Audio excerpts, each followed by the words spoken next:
So as it turns out, when you spew every single thought in your head into a microphone for millions of people to listen to for thousands of hours, you're occasionally going to say something pretty silly. And while we could certainly expand this topic beyond mixed martial arts, today we're going to be looking at the opinions expressed by beloved commentator Joe Rogan that had fans absolutely scratching their heads or grabbing their pitchforks. Oh, and no live commentary on this one. It's kinda hard to be smart in the middle of calling a cage fight 3 feet from your face, so we'll give Joe a pass on those. I'm Tommy from MMA On Point. Shout out to our channel members for supporting the show, and these are 10 truly wild MMA takes by Joe Rogan. Number 10, football field fighting. This will be the first of a series of takes by Joe related to the rules and regulations of mixed martial arts. Rogan is what you might call a purist when it comes to the sport and believes the true purpose of mixed martial arts is to simulate real-world combat, and so anything that doesn't line up with that idea needs to be changed. There should be no gloves. All strikes should be legal, like headbutts and soccer kicks. If you were winning at the end of the fight, you're the winner. And while some of these takes are reasonable and shared by many, one that almost always gets pushed back is Joe's wish that fights took place in massive open spaces. Watch Paul Felder's reaction to Rogan bringing it up, as it's been a staple of his complaints about the sport for forever now. I also think they should be fighting on a football field. I know you still really want that do. fantasy Fuck of that cage. While I can entirely understand why, from a pure simulation perspective, not having those cutoffs and restrictions would eliminate any factors unrelated to the fighter's ability to fight. But this is just such a terrible idea. One, fights would be so boring. Without the ability to cut off their opponent, bouts would likely turn into track meets, and very likely end up in the corners anyway. And God, when fighters got on the ground, how on earth would they ever get up? Not to mention, it would be horrible to watch in such a massive space. There needs to be a balance of simulating combat and something that's entertaining to watch. This is a business, not a Mortal Kombat tournament, and large open spaces for fighting would absolutely kill the entertainment value of the sport. Number 9, Raging Al versus Khabib. While I specifically didn't want to include any live commentary from Joe Rogan on this list, I will include something he addressed after many fans were upset with his commentary following the bout between Khabib Nurmagomedov and Al Iaquinta. The 5-round decision would easily go to Khabib, as he'd win all 5 rounds and on 2 judges' cards be awarded 50-43s. Many fans felt that Joe greatly exaggerated the success that Iaquinta was having on the feet in the championship rounds, both of which Khabib landed twice as many significant strikes. This is not what you want to see from a guy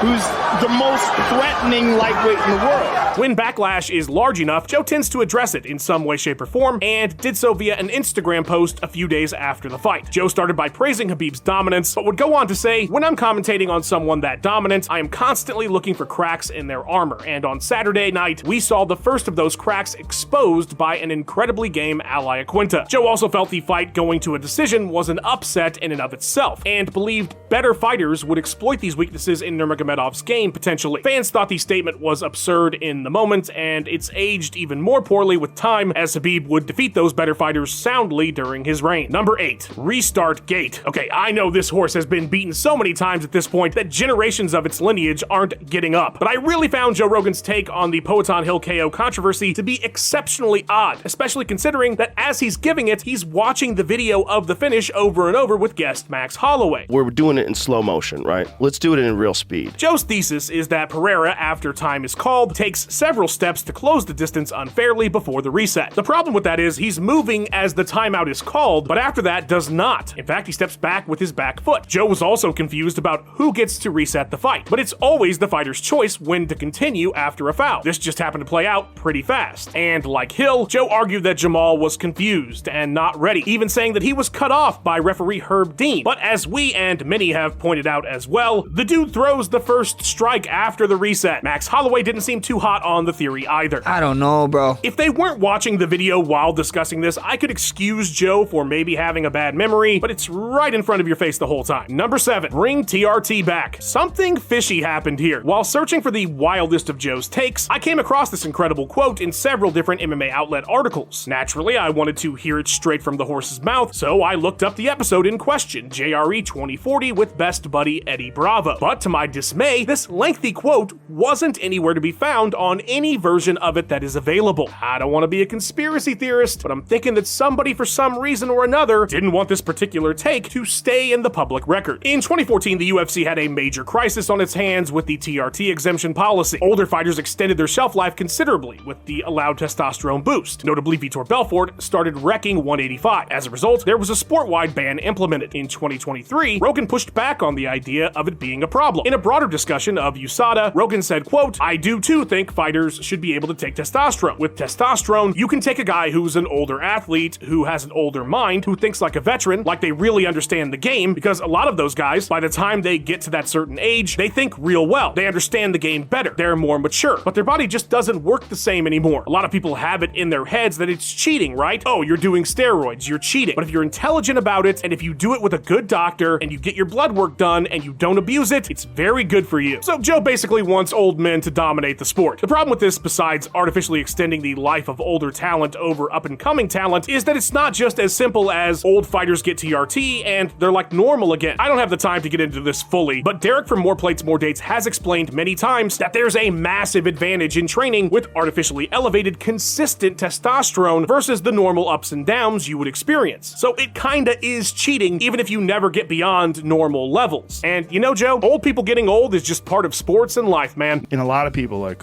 where do you get your testosterone from? I get it from my balls. Number 6, Masvidal over GSP. There'd better be a good explanation for this. Here's a somewhat recent one that had fans losing their minds. On a podcast with country singer Luke Combs, Joe and Luke were debating the best fighters in the welterweight division's history when the topic of Jorge Masvidal came up as it related to the legacy of Kamaru Usman being potentially more impressive than George St. Pierre's. That alone is a take that would send quite a few people, but what came along with it really had fans saying, "Excuse me, sir?" Jorge Masvidal, Tyron Woodley, I think they're better. I think Masvidal's GSP level? Yeah. Really? Yeah. You know when you've lost Luke Combs that you're in the wrong. Look, I'm not saying it's impossible for Masvidal to beat a George St. Pierre. The guy can absolutely end a fight in a second, and I get his larger point about the sport progressing and fighters getting better, but given the issues that Masvidal had with grappling on a level that many would consider below that of GSP, it's kinda hard to argue that he'd have the advantage in that matchup or that they're on the same level. However you feel about it, the internet was just not having it. Number 5, no stand-ups. Yeah, this is a big one for Joe. He's been harping on it for literal decades now. I think if a guy takes you down at the end of the round, you start in that same position for round 2. You think so? No stand-ups ever. If you can't get up, that's your problem. And if you ended a round mounted, you should start the next one mounted. The real issue here is that this would lead to absolutely terrible fights. Just like Joe's dream of fighting in an infinite wall-less space, the realities of this would be that some fights would get to the ground and they would never return to the feet. Is that realistic? Sure, of course. That could certainly happen in real life. But who wants to watch someone defend a rear naked choke for 25 minutes? And how would this affect scoring? If you lay on top of your opponent and do no damage the entire fight, are you the winner now? You've essentially eliminated effective striking and grappling, meaning the next criteria of aggressiveness would come into play, and if you don't consider what they're doing aggressive, how could you give it to the other guy who's just doing nothing? So it then goes to control, and well, that means that Curtis Blades is forever undefeated, and he wouldn't have to throw a single punch. Not gonna do it, Joe. Number 4, eliminate weight cutting. One of the biggest and most complex issues in mixed martial arts since forever now has been what to do about weight cutting. It can be an incredibly dangerous practice. So what do you do to ensure that fighters are not pushing themselves too far for an advantage and potentially putting themselves in harm's way? It is a riddle that's yet to be solved, despite what one championship might say. Until now, that is. Joe Rogan has figured it out. Listen, man, you know what you should do? Get rid of weight cutting. Just stop it. Perfect, Joe. Just stop it, guys. What do you think you're doing cutting weight? Knock that off. No more weight cutting for you. I kid, Joe did explain a bit more about how he would do it. Look, if you can randomly test people for drugs, you can randomly test their weight. Show up with a scale. Hey, buddy, step on the scale. Hey, you're 190 pounds. How the fuck are you making 145? The problem with this idea is that you're never going to be able to maintain an exact fight weight. So even if the allowance is only 10 pounds, fighters are still going to cut that weight. They're always going to look for an advantage. It's almost impossible to stop weight cutting. Joe also wants this to happen. Come up with more weight classes. There should be a weight class every 10 pounds. At this point, absolutely not. Adding like 6 divisions to an already bloated UFC product would only dilute divisions even more. These are all, of course, things people have brought up in the past, but just like stopping PED use, stopping fighters from trying to get a weight advantage is just never going to happen. Number 3, legalize rabbit punches. I don't even know if we should stop hitting people in the back of the head. It should be legal. I don't understand why it's not legal. I'm sorry, but this one makes absolutely no sense to me at all. On several different occasions now, Joe Rogan, ever the purist, has questioned whether or not blows to the back of the head should be allowed. The logic that fighters should learn to protect the back of their heads has several issues. One, it's incredibly hard to defend because it's behind you. And two, it's far more vulnerable than any other part of the skull that regularly sees damage. Not only is that part of the head less protected, the skull less thick, it's also where the brainstem connects to the spine, and can and has led to far more catastrophic injuries than simply getting knocked out. Pritchard Colon being perhaps the most famous example in recent times. If Joe is okay with groin strikes and eye pokes being outlawed because those places are vulnerable, then he should want to protect the vulnerable brainstem spinal cord connection even more, because going blind or not getting to have kids is bad, but it's not as bad as dying. Rabbit punches are illegal in all combat sports and should stay that way unless we're wanting to simulate the absolute worst consequences of a street fight regularly. Number 2, Ronda Mania. As I scoured the interwebs for fan discussion about the worst and wildest of Joe Rogan's takes, without question, the one that came up more than anything, besides maybe the Machida era, which to be fair was in the moment, was Joe's glazing, as the kids say, of Ronda Rousey at the height of her powers. Whether it was calling her a Once ever in human history. athlete or talking about how she'd fare against Floyd Mayweather, Who would you say would win that fight? Ronda Rousey. Oh, you kidding me, man? I'm not kidding You're you. right. Floyd would beat the shit out of her. or crying over her accomplishments, When you went down to Brazil, knocked that girl out, you're in the middle of history. for one reason or another, probably because Joe's the voice of the UFC, fans most closely associate his praises of Rousey with the height of the madness surrounding her peak. The bit that seemed to stick out the most was a quote that doesn't even exist anymore, at least the video doesn't, in which Joe was on the Dan Le Batard show and said, "There's a lot of guys her size she could beat. I mean, a lot. If you took the roster of the UFC's bantamweights, 135 pounds, and you paired them up against Ronda Rousey, she might be able to beat 50% of them. That's not a joke." I love that he clarified that it's not a joke, just like BJ Penn did when he said he was going to go to the death with GSP and he didn't. Oh man, good times. In contrast, here's Joe after Rousey's downfall addressing that exact statement. I was like, she could probably beat half the men bantamweights in the UFC. Is that true? No, it's not, definitely not true. I shouldn't have said it at the time.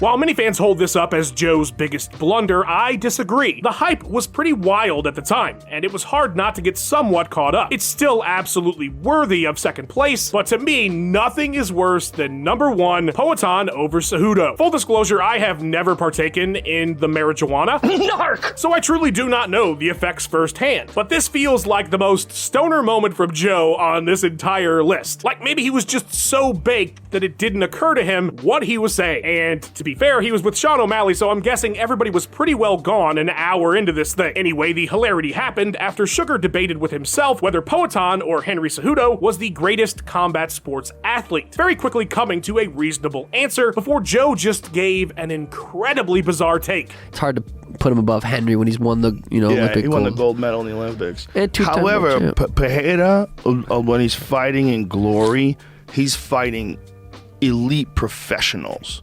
Yeah. Whereas Henry is wrestling amateurs. What the fuck are you talking about? It's true, Henry Cejudo never had to compete with the likes of professional wrestlers like Stone Cold Steve Austin. Who can tell if he's truly the best? I joke, of course, but the idea that any Olympian in any discipline is not the absolute peak of human ability in that discipline simply because they're not quote-unquote professionals is flat out ridiculous, especially for something with the history of wrestling and the Olympics in general. It's the absolute peak of human ability. These wrestlers are dedicating their entire lives to the sport, with major representation from every part of the globe. There are not going to be better wrestlers because they're paid more. Not to mention, his example of Poatan is a bad one because kickboxers largely make shit money. Sure, if in the entire pool of humanity, the very best in the world, all wanted to dedicate their lives to wrestling, there would be some that excel beyond what we've currently seen. But to act like the pool of fighters that do kickboxing would be so much further along than the prestige of winning a gold medal in the Olympics because they get paid professionally is just absurd. Now watch two of the best fighters ever reacting to Joe's takes. Henry is wrestling amateurs.